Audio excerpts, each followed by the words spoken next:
Hi everyone, my name is Jacob, and I'm going to be doing a quick overview of the Cali raised ditch lights, including how to properly wire them, and I'm going to give you my personal review on them. So I went with the 27 watt side projecting Cali raised ditch lights.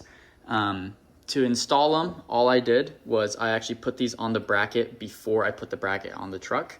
I used the hardware it came with, just hand tightened it down, and then from there I brought the bracket over. They are marked left and right, so you do want to make sure you put the correct one on. But what I did to put it on is I took one of these bolts off at a time. So I took this top one off, slid the bracket on, tightened it up, and while it was slid out of the way, I was then able to take this bottom bolt off, and when I took the bolt off, I was then able to slide this over, put the bolt back in, and that way, when I tightened it all up, my hood stayed perfectly aligned. I didn't have to worry about that going out of alignment. From there, I just ran the cord down, ran it over there to the other one, ran it through. I zip tied up against my engine bay, against some of the other locations that the same similar hoses were zip tied to. From there, I brought it over here, left this pack all winded up, and then this is the relay that it comes with. This bolt actually wasn't attached to anything, so I took it out. The relay, it didn't fit through the relay hole, so what I had to end up doing is I took a Dremel and I reamed out the hole a little bit just so that way the bolt would fit through. And then I was able to attach the relay, and then from there it's just a matter of hooking up your positive and your negative. So this next part's going to be harder to show. I'm going to do my best to show you, but essentially what I did was I took a flathead screwdriver and I poked it through the firewall, and then I took a metal hanger, cut it up so I had a longer piece of metal, taped the wire I'm going to be running through the firewall to it, and then I pushed it through the hole that I left the screwdriver in, so that way I had it located already. So I'll do my best to show you guys how I did that. So this is that metal hanger I was talking about. This is what I used. I taped the wire through to poke through after I already made the initial hole with the flathead screwdriver. But right here is your firewall. As you can see, there is this cord right here. If you follow all the way through, you'll see that I went underneath the firewall right there. But because I went at the very bottom, it was a lot harder to go through because I had all these other wires and cables I had to deal with on the other side. So if I were to redo this again, I would simply just go through off to the side a little bit, so I wouldn't have to fight through everything else. So coming around over here to where the wire will come through, if you look right there, you can see the black wire coming through. I just routed it up to here where you will install the button. Currently, there usually is going to be a blank switch there, but you just quickly pop it out and you can put this switch in.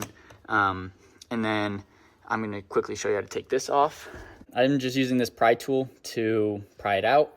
Basically, you can use anything you have that's kind of similar. You're just going to go around the edges and kind of pull it out a little bit from the plastic. I found if you grab right here and then pull while you pry it, it will pop out pretty easily. From there, this will pop down. This is where that blank switch will be. You can just squeeze these in together and it's going to come out. But this is where everybody gets confused, because your Cali raised ditch lights, when you strip the wire on the other side and get rid of that connector they already have, you get 3 wires, and then on this Cali raised button you have 4 wires coming off of it. So this green one right here is your power, so that's the 12 volts that goes to the lights to turn them on. This black one down here is your ground, but then you have these 2 red ones. So the red one right here by your green wire is when you hit the button, it lights up right here to let you know that it's on. This other red wire is talked about in only a couple videos, and it actually is for the ditch lights words. So a lot of people, what they do is they just splice these 2 red wires together, and then their button is always on. There have been a few that have noted that their lights never go off, but the proper way to actually wire this is you're going to want to splice it into like one of these green wires right here. These are the wires that control your dash lights when your headlights come on at night. So what you'd want to do is splice these wires together, so that way at nighttime you'll say ditch lights and you won't have to be searching around down here for your ditch lights. So like I said, I have the green one that's running to the white wire for the power. The black goes to black, and then this red wire that is next to the green wire will go to your blue wire. Again, I already went over what each wire does, but basically I just used some butt connectors. That way I can splice them all together. So now I'm going to show you how I'm going to splice this one into this green wire. So what I'm going to end up doing is this green wire right here. It's a part of the off door on switch. I'm just going to pull it through a little bit farther so I have a little bit more room to work with. And I'm going to clip the wire. Now I'm going to just strip this guy, and then same thing I did here, attach a butt connector to it. So that way now this guy also gets the same power when the dash lights turn on. All right, so all I ended up doing was stripping this guy with some wire strippers. These were a little bit more complicated because the wires are so small. What I used was just a pocket knife. As long as you're careful, you can carefully just kind of pick away at the material until you get to the copper wire. At this point, I'm now going to just twist the ends, just that way all the wire is bundled together. I'm going to do that with all of them.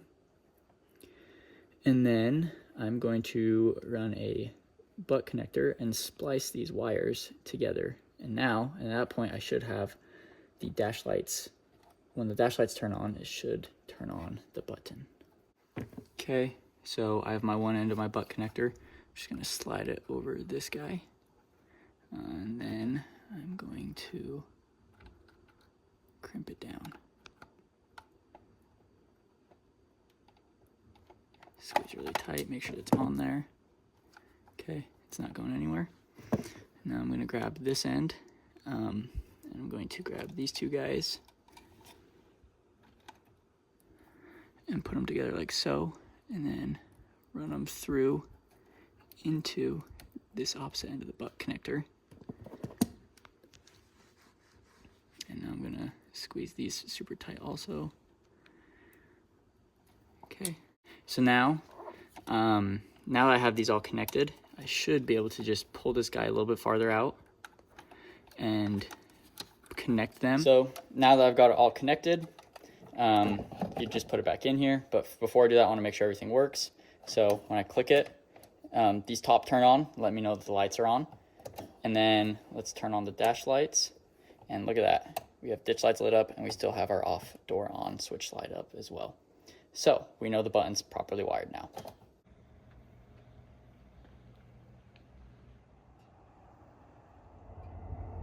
Now for the review, as you can see, it does have these lights on the side here. So the idea is that you can still have it projecting forward with it projecting off to the side.